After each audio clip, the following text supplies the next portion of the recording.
Hello everybody, this is Anshi Nanavati from class 9C, and today I'm going to demonstrate some experiments which will explain one of the properties of water. So first I'll demonstrate the experiment and let's see if you can guess what the property of water is, and after that I'll explain what each of the experiment was and what property was applicable to it.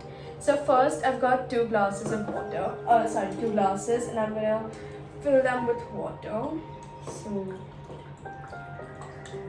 this is the first glass and this is the second glass. After that, I am going to add a little soap, this is Vim gel, to one of the glasses. So just adding it. And we shall mix it.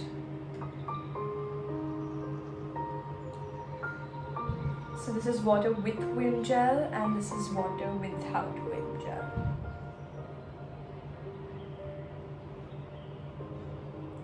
Yep, so now that this is mixed properly, I'll just keep this out here. I have got two pieces of paper of the same size. I'll be crumpling them and I'll add them to the water. So this is the first one and this is the second one. Now let's see how they both react.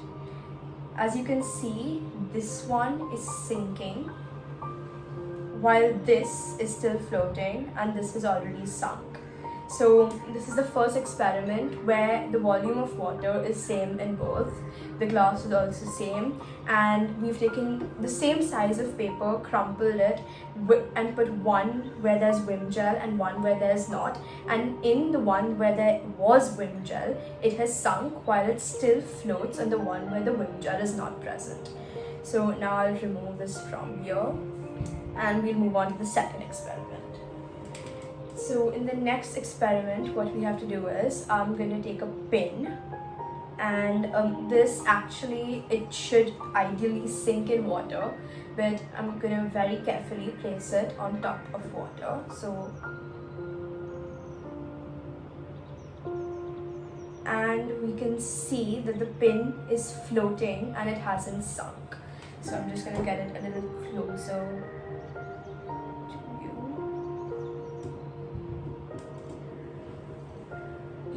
If you can see it, it hasn't sunk, it is still floating.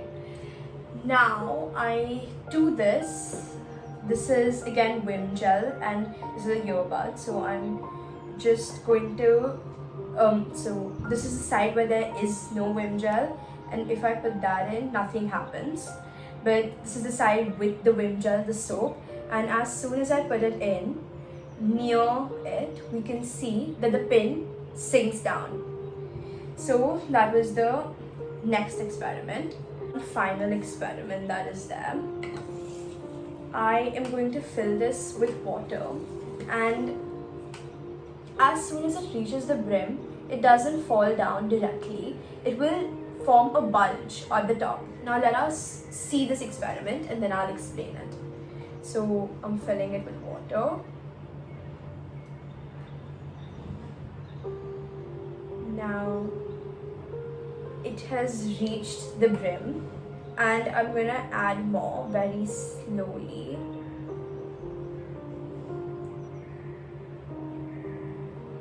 Even though it has reached the brim, now it has gone a little above the brim. We can see that there's a slight bulge over it. I'm going to just zoom in the video. We can clearly see that this is the brim and the water is a little above the brim. Now I'm going to continue pouring water and let's see what happens. So very slowly pouring water, and it still doesn't overflow. Now you can clearly see the bulge that is present. And a little bit more water, and now it overflowed and now the bulge is almost gone. So this was the final experiment that is there, and now I'm going to explain the properties of all of this. Okay then, so now that we have successfully completed the experiments, let us understand what the property was that I was trying to explain.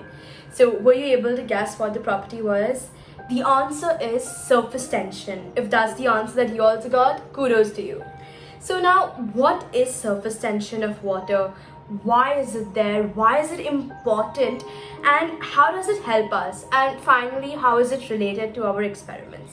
Now, let me explain that. Now, to explain what surface tension is and how exactly it works, I'm going to be using these two diagrams, the first one and the second one. The first one is I've drawn water molecules, and this is the surface of the water, and this is the air on top. And the next one is just in brief explaining surface tension. So let us start with the second diagram first. So this is water, this is my liquid that is there, and any material on top. And this is the surface. So we'll call this the interface. So the interface is basically where my surface tension is acting. So that is where my surface tension will be acting. Now moving on to this diagram. What exactly does it show? So we can clearly see that the water molecules, this is oxygen and these are the hydrogen. So this is the zoomed in of the surface of water, and up here we've got air. Oxygen atom is bonded with two hydrogen atoms, as we all already know. Now, oxygen atom is more electronegative. Hence, there's a partially negative charge that is there, and the hydrogen atom that is there has got a partially positive charge. And this is what we call hydrogen bonds. Okay. So now, when this is there, the hydrogen is getting attracted to the oxygen, and we can see that there are links being formed. So this molecule that is below the surface of Earth, it is being attracted in all directions. However, the molecules that are at the surface, they are either being attracted horizontally or in a downward direction, but there's nothing to attract them at top. Hence, we can say that the molecules that are at the surface, they've got stronger intermolecular force as compared to the rest of the body. And this causes surface tension. So, in brief, again, I'll just explain it in brief quickly. Surface tension in water owes to the fact that the water molecules attract one another, as each molecule forms a bond with the ones in its vicinity, meaning the ones around them. Now, at the surface though, the outermost layer of molecules has fewer molecules to cling to. Why does it have fewer molecules? Because it doesn't have any molecules to cling to at the top. It only has molecules to cling to horizontally or at the bottom, as these arrows are showing. So, therefore, it compensates by establishing stronger bonds with its neighbors.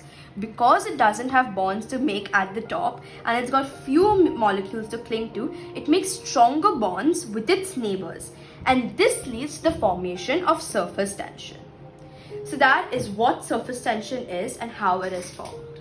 Great! Now that we've understood what surface tension is and how it works, let us move on to understanding why surface tension is important. What would happen if surface tension is not there?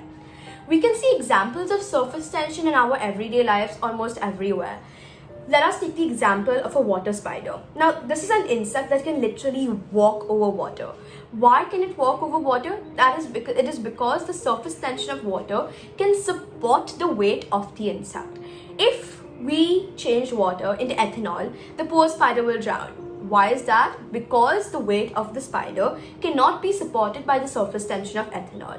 Another example is water droplets. Now, a water droplet is spherical in shape. I mean, when it comes down as in the form of rain, it becomes elliptical in shape. That is because of gravity acting on it. But ideally, it's spherical in shape, and this is also because of the surface tension. The question that you would ask is, how does it matter to us, human beings, if a spider floats on water or it drowns? Why can't a spider just live on land instead of in water? And why is surface tension important there? And how does it matter if a water droplet is not spherical or elliptical, but if it is square or triangular in shape?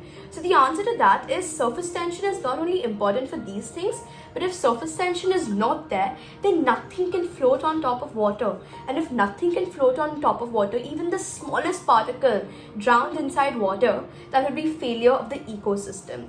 Along with that, surface tension in water is also important so that the water does not evaporate into the atmosphere and we've got water in liquid state and not in gaseous state. So that is the importance of surface tension. Now let us move on to understanding the experiments and how it was linked to surface tension. So the first experiment where we had 2 glasses of water, one was with Vim gel and one was with normal water. And the one that had Vim gel, the paper that was crumbled inside it sunk while the other one didn't. So it may appear that one paper ball is floating on water while the other ball sinks. But it isn't entirely about density as one would think. Instead, what we are observing is a difference in the surface tension of water. So soap is a compound that lowers the surface tension of a liquid. Hence, when we added Vim gel, the surface tension of water decreased, and because of that, the hydrogen bonds were weakened, and because of that, the water sunk. So the lower surface tension has 2 direct effects when it comes to the paper ball. The first one is that lower surface tension means that the paper cannot sit on top of the water as it did in the one without the Vim gel, allowing more of the water to come in contact with the paper. And the second is the weakened hydrogen bonds mean that water is more likely to soak into the porous paper, which means that the paper in turn will become more dense and hence it will sink. That's why we saw the difference between the 2 glasses where in one it sunk and in the other one it floated. The second experiment seems to defy the laws of physics because ideally a paper clip that was there, it is made of steel and it cannot float because it is more denser than water. But in this case, it does float on the surface. This is because there's high surface tension and that helps the paper clip, which is of much higher density, to float on water. Finally, we come on to the last experiment where water bulged over the brim, over the highest limit where water can go to. Now, this is also because of surface tension. Surface tension is the tendency of water molecules to come closer to each other until they are forced apart. And as we had established before, there's stronger intermolecular force at the surface as compared to the rest of the body. And because of that surface tension, it bulges over the layer and doesn't spill out. We've already seen the application of surface tension in water droplets and in the insects that walk across water. But surface tension is not only pertaining to water, but to other liquids also, and that makes it very important in our daily life. For example, surface tension is used in clinical jaundice tests, where the surface tension of urine changes when bile is present in it, which helps us to detect the disease. I hope you've understood clearly now what surface tension is, why it is important, where it is applied in our daily life, surface tension of water, how it is formed, and I hope you understood the experiments well. Thank you so much for watching.